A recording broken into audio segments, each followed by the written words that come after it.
Από εκεί που άρχισαν εντελώς στατικά, πλέον έχουν γίνει κινούμενα και ο Νίκος μπορεί να αλληλεπιδρά με τους 3D ήρωές του. Έτσι μπόρεσε και μπήκε συνοδηγός στο τζιποτράκτερο του Βασίλη Μπισμπίκη. Ο Βασίλης Μπισμπίκης λοιπόν βρίσκεται μέσα σε αυτό το Ford Raptor. Είναι ένα αυτοκίνητο το οποίο έχει αγοράσει με leasing. Πάμε να δούμε λοιπόν τι έχει προηγηθεί τη σύγκρουση και πώς φτάνει ο Βασίλης Μπισμπίκης οδηγώντας αυτό το συγκεκριμένο αυτοκίνητο εκεί όπου συνέβησαν όλα τα ξημερώματα του Σαββάτου.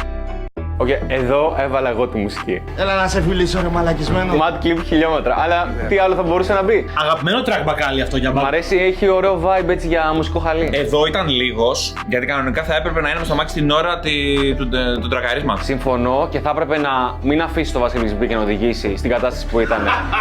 Γιατί είχε πια ένα σφινάκι ρακί, δεν μπορούσε να τον αφήσει να οδηγήσει. Άσε ρε, άσε ρε.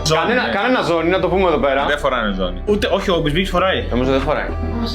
Α, ναι. Να.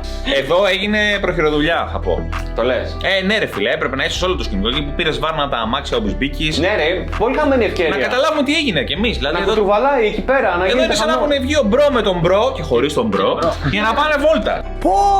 Θα ήθελα πάρα πολύ εδώ που φτάσαμε να τον δω και σε άλλα viral βίντεο με αυτοκίνητα. Τι που φαντάσου να ήταν συνοδηγός στην τροφάρα του Γιώργη. Ελάτε. Δει καβαλιά στη Βίκη την Καζιάρα και να γίνουν μαλλιά κουβάρια μετά. Εδώ πιστεύεις ότι έβαλε συνειδητά τον Μπισμπίκη να μην φοράει ζώνη για να δείξει πόσο ανεύθυνος ήταν εκείνο το Πόσο βράδυ. γαϊδούρι είναι. Γιατί γράφει Kling AI εδώ. Λογικά δεν έχουν πληρώσει τα δικαιώματα. Σε trial το έχει ο Ευαγγελάτος. Τσίπη. Ο Βασίλης Μπισμπίκης λοιπόν